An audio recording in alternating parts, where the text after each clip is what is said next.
March for গাজার পর হঠাৎ সব নীরব কেন? সব দায়িত্ব শেষ?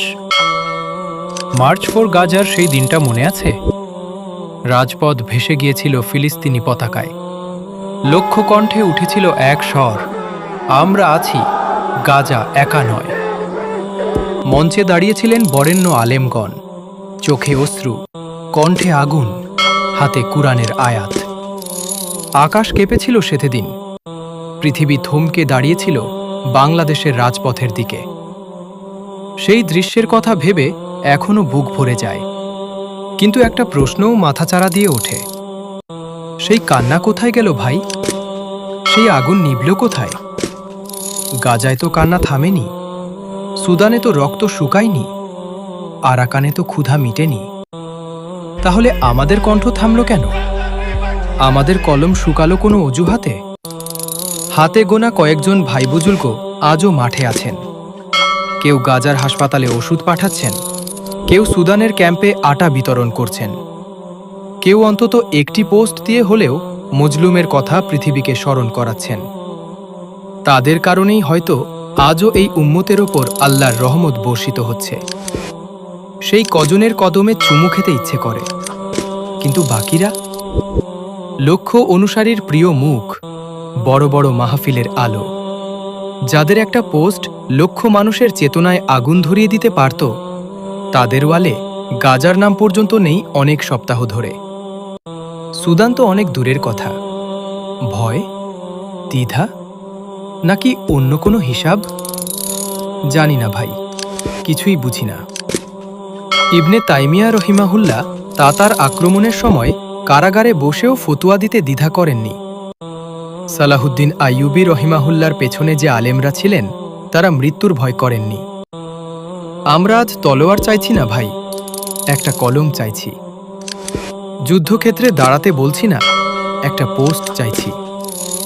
মঞ্চ ছাড়তে বলছি না, মঞ্চ থেকে গাজার একটি বাক্য চাইছি। বুজুর্গগণ, প্রিয় শাইখগণ, ভাইয়েরা, একবার কুরআনের সেই আয়াতটা পড়ুন।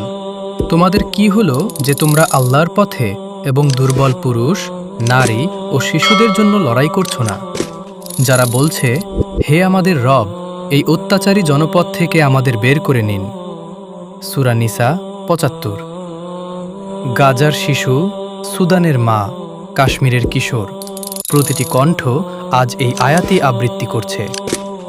একটু পাশের ঘরের দিকে তাকান ভাইয়েরা। তুর্কি দিয়ানেত প্রতি মাসে গাজা সুদানে কন্টেইনার ভর্তি ত্রাণ পাঠাচ্ছে, আর ইস্তাম্বুলের প্রতিটি জুমার খুতবায় উম্মাহর কান্না আকাশে উঠছে। মিশরের আল আজহার একের পর এক বিবৃতি বের করছেন। পাকিস্তানের শ্রদ্ধেয় মুফতি তাকি উসমানী দামাত বারাকাতুহুম ৮৫ বছর বয়সেও কোটি কোটি রুপি সংগ্রহ করছেন। মাওলানা তারিক জামিল সাহেব দামাত বারাকাতুহুম দেশে দেশে ঘুরছেন উম্মাহর বার্তা নিয়ে। মালয়েশিয়ার প্রধানমন্ত্রী আনোয়ার ইব্রাহিম প্রতিটি আন্তর্জাতিক মঞ্চে গাজার পক্ষে দাঁড়াচ্ছেন। ইন্দোনেশিয়ার আলেমরা প্রতি কুনুতে গাজার নাম তুলছেন। এমনকি ইয়েমেনের সীমিত সামর্থ্যের আলেমরাও যা পারছেন তাই করছেন প্রাণপণে। তাদের ফিকির গভীর, তাদের কাজ চোখে পড়ার মতো। তাদের একটি পোস্ট ১০ লক্ষ মানুষকে দাঁড় করিয়ে দেয় মজলুমের পাশে। আর আমরা? কোটি অনুসারী, লক্ষ ভিউ, প্রতি সপ্তাহে হাজারো মাহফিল, অথচ পুরো ১ ঘন্টার বয়ানে গাজার নাম একবারও আসে না। সুদানের কথা এক বাক্যেও উচ্চারিত হয় না।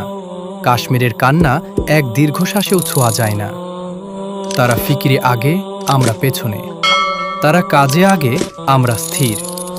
তাদের বুকে উম্মাহর ব্যথা, আমাদের বুকে কেবল নিজেদের নিরাপত্তার হিসাব। কাল হাসরের ময়দানে যখন আল্লাহ জিজ্ঞেস করবেন, আমার গাজার শিশু যখন কাঁদছিল, তোমার কণ্ঠ কোথায় ছিল? সেদিন কোন উত্তর প্রস্তুত করে রেখেছেন? রাসূলুল্লাহ সাল্লাল্লাহু আলাইহি ওয়াসাল্লামের সামনে যখন দাঁড়াবেন, তিনি যদি জিজ্ঞেস করেন, আমার উম্মতের কান্না তোমার কাছে পৌঁছায়নি, কি জবাব দেবেন? এই প্রশ্ন আমার নিজেকেও কাঁদায় ভাই, আপনাকেও কাঁদাক। আল্লাহ আমাদের সবাইকে ক্ষমা করুন। যারা মাঠে আছেন তাদের কবুল করুন এবং দীর্ঘায়ু দান করুন। যারা নীরব, তাদের অন্তরে সেই হারানো আগুন আবার জ্বালিয়ে দিন। আর আমাদের সবাইকে মুজলুমের পক্ষে দাঁড়ানোর তাওফিক দান করুন। আমিন। কপি মোহাম্মদ রাজ, নৌ মুসলিম, মহাপরিচালক।